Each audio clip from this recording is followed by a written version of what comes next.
से रोड ले ली है, मैं बहुत कुछ करा। और जब पानी का निकास आपन कर लेना, हमारे की छोड़ दिया तो सुनबा ना कहीं बस हमारे खाली नाला का ज्यादा जरूरत। अभी चुनाव आ रहा है फिर से। हाँ तो इधर कल चुनाव आ रही है, इस बार सोचिए वोट दीजिए। हाँ तब का सोचिए, हमने तो बहुत डाला कि भगाई देने वाले से।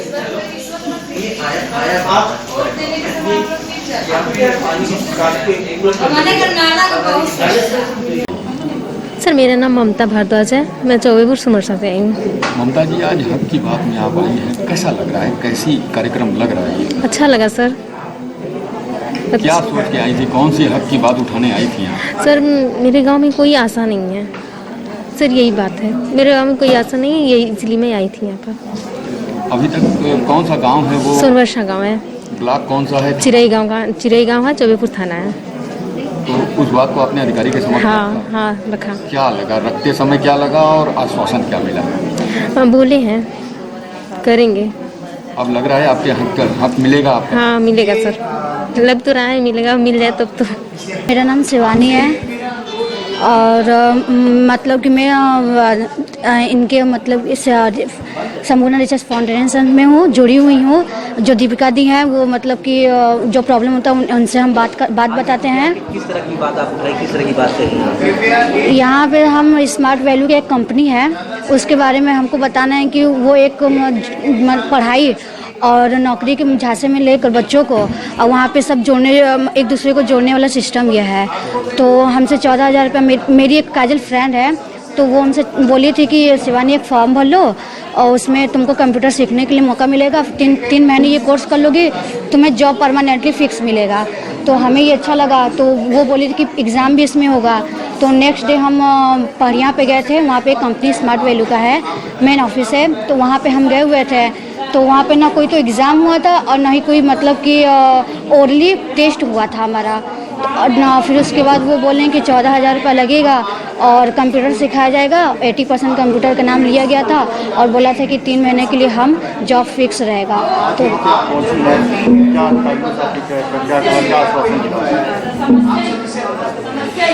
ये सारी बात अधिकारी क्या बोले, किस तरह की कार्रवाई होगी वो बोले।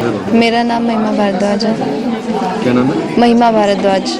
महिमा भारद्वाज, Yes. कहाँ से आई हैं अपने हक की बात करने? पैगम्बरपुर शानात वाराणसी से। मैंने शिक्षा को लेकर सर से बात की और सर ने मुझे सांत्वना भी दिया कि वो कार्य किया जाएगा और अगर पूर्ण रूप से उसमें कोई गलती होगी तो उसे भी वो दूर करेंगे। शिक्षा के लिए मैंने बोला क्योंकि इस टाइम पढ़ाई को लेकर बहुत सारी प्रॉब्लम्स चल रही हैं, फीस नहीं दे पा रहे हम लोग, तो उसमें कंसेशन को लेकर मैंने सर को बोला और उन्होंने बोला कि मैं बात करूँगा शिक्षा विभाग में और उन्होंने बोला ये हो भी जाएगा। कुआरी खुर्द सरहिया से। कौन थाना पड़ेला? बड़े गाँव। बड़े गाँव। क्या समस्या हो?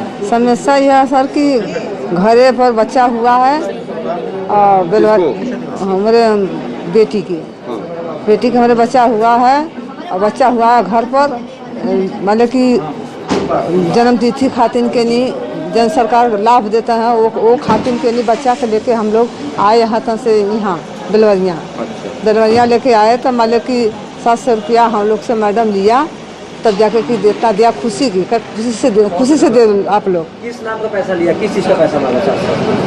खुशी के मारे पहला बच्चा हुआ है, हम लोग पैदा कराए हैं तो खुशी में हम लोग को दे दा। तो हम लोग कहे भाई कि अब हम लोग कहाँ से देंगे इतना पैसा, हम लोग गरीब आदमी कहाँ पाएंगे कि लेके आएंगे। कहे अरे माता लोग आए गए लोग तो छुच्छा आएंगे, तो पैसा लेके नहीं आई हैं ती भर की नहीं। तो फिर ले दे करके इसी से लेकर के तो फिर लेके हम लोग आए तो उन्हें दिए। तो माता जी ये मालूम हो ना, सरकारी अस्पताल में पैसा ना लगा? हाँ सर मालूम है हम लोग। बतैली नहीं आप? हाँ बतैली, हम कहली पैसा नहीं लगा, जब पैसा होगा वही गलत। तो सरकारी हॉस्पिटल में हम लोग बच्चा लेके क्या करे आएंगे हुआ बजे के, उससे घर पर ना हम पैदा कर लेंगे? बताइए सर। तो कहा कि मैडम बताइए, तो कहा था कि ठीक है, जो हम लोग का भाई खुशी का बात है, खुशी में आप लोग दे देंगे तो अच्छी बात है। कौन था जो पैसा मांग रहा था?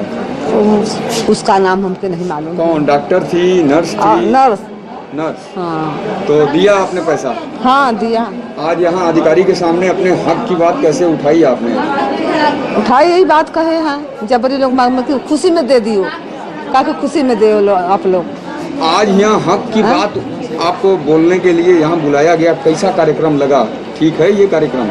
नहीं सर ठीक तो नहीं है। अपने मन की बात बताइए आपने। सर किस तरह का ये कार्यक्रम है, मूल उद्देश्य क्या है, प्रशासन की मंशा क्या है महिलाओं को हक की बात करने की? ये मिशन शक्ति योजना है जहाँ पे 3 मेन स्तंभ जो है वो सुरक्षा, स्वावलंबन, सशक्तिकरण है। ये तीनों स्तंभों पे हमारे शहर की महिलाएं, गांव की महिलाएं, किशोरी हों, वो अपने अपने हक के बारे में जानकारी रहे उनको, ताकि कोई भी समस्या आती है तो उसका निस्तारण वहीं से हो जाए। उसके साथ साथ ये भी प्रोग्राम जो आज है इसको चलाया जा रहा है ताकि हमें भी पता चले, प्रशासन को भी पता चले कि ग्राउंड रियलिटी क्या है और कहाँ प्रॉब्लम्स आती हैं। जैसे कि आज मेंशन किया गया है कि हेल्थ के कुछ इश्यूज़ है या कुछ एजुकेशन के इश्यूज़ है, कुछ एम्प्लॉयमेंट के इश्यूज़ थे। इससे हमें भी पता चल जाता है कि हमें और कहाँ मेहनत करना होगा ताकि हम इस सिस्टम को इम्प्रूव कर सके और सही रूप में हम मिशन शक्ति को इम्प्लीमेंट कर सके, ताकि हर एक महिलाएं अपने हक को जान सके और अपने हक के लिए वो लड़ सके। सर मूल रूप से क्या कुछ निकल के आया? महिलाओं ने आपके सामने अपने हक की बात भी निकाली, प्रमुख रूप से क्या रहा? अभी CSC सेंटर पे 700 लेकर डिलीवरी की बात आई सामने, तो 3-4 इश्यूज ऐसे थे जो हेल्थ से रिलेटेड थे, जहाँ पे आशा नहीं है या आशा आती है तो हमें उनको गांव के लोगों को पता नहीं रहता है, या प्रसव के लिए लोगों को बहुत दूर जाना पड़ता है, ANC चेकअप नहीं हो पा रहा है, या प्रसव के लिए लोगों से पैसा लिया जा रहा है या अल्ट्रासाउंड के पैसा लिया जा रहा है। ये इश्यूज आए हैं यहाँ पे। आज हमने इन सब से लिखित रूप में हमने यहाँ पे एप्लीकेशन भी लिया है, उनका नंबर डिटेल्स ले लिया है। उसमें विभाग से जो भी कार्रवाई होनी है वो होगा, जो नियम के तहत होना है वो भी होगा। हमने उनको ये भी बताया गया है कि कहीं भी कोई भी योजना जहाँ सरकार की योजना लागू है और इम्प्लीमेंट हो रहा है और बेनिफिशरीज है गाँव के लोगों, वहाँ पे उनको कहीं भी 1 रुपये देने की आवश्यकता नहीं है वो उस लाभ को उठाने के लिए। सर सीधा संवाद किया आपने, हक की बात भी कही, क्या लगा आपको? कहाँ रुक जाती हैं महिलाएं जहाँ हक की बात नहीं कह पाती हैं? क्या चीजें निकली? कुछ महिलाएं मुझे ऐसा लगा कि थोड़ा अभी भी हेजिटेशन से आगे बोल नहीं पाते हैं, या गांव में हमारे साथ यहाँ पे जितना बोल सकते हैं फ्रीली यहाँ पे अपनी प्रॉब्लम समझा पा रहे हैं, उतना फ्रीली अगर वो गांव में अपने गांव की महिलाओं के साथ इकट्ठा होकर अपने प्रॉब्लम्स को सॉल्व कर सकते हैं तो और हम आसानी से और अच्छे से इस प्रॉब्लम्स को सॉल्व कर सकते हैं और अच्छे से इस योजना को इम्प्लीमेंट कर सकते हैं। हक की बात को और विस्तार करने की जरूरत समझ में आ रही है सर, कि गांव-गांव या फिर नगर हर जगह कैंप करके हक की बात एक मुहिम चलाई जाए। इस मीटिंग से हमें ये भी पता चल रहा है कि बहुत दूर से महिलाएं आई हैं। हम ये सोच रहे हैं कि ब्लॉक लेवल पे भी ऐसी हक की बात हो जाए, BDOs के स्तर से, और हमारे SDMs भी रहे वहाँ पे साथ में, ताकि पुलिस भी रहे साथ में, तो तीनों टीम साथ में रह के उनके प्रॉब्लम्स हम उसी लेवल तक हम उसको सॉल्व कर सकें, ताकि महिला यहाँ तक आना ना पड़े एक प्रॉब्लम्स को बताने के लिए। इसके साथ साथ जैसे कि DM सर के निर्देशानुसार यहाँ पे डिस्ट्रिक्ट कंट्रोल रूम भी जारी किया गया है, उनको आने की जरूरत भी नहीं पड़ेगी। वो अपने कंप्लेन को उस कंट्रोल रूम में रजिस्टर कराएंगे तो भी उस कंट्रोल रूम से संबंधित डिपार्टमेंट को सूचना जाएगी, उसके अग्रिम कार्रवाई उसी क्रम में किया जाएगा। कुछ समस्या इन्होंने बताया जो लीगल इश्यूज थे जो कोर्ट में चल रहे हैं, तो वो कोर्ट के डेट के अनुसार ही उसको सॉल्व किया जा सकता है, और कुछ इश्यूज है जो बहुत आसानी से सॉल्व किया जा सकता है, जैसे कि आशा नहीं है या आशा आती है तो पता नहीं है, SND फंड नहीं हो रहा है, ये तो 2-3 दिन में इसकी पूरी कार्रवाई हो जाएगी।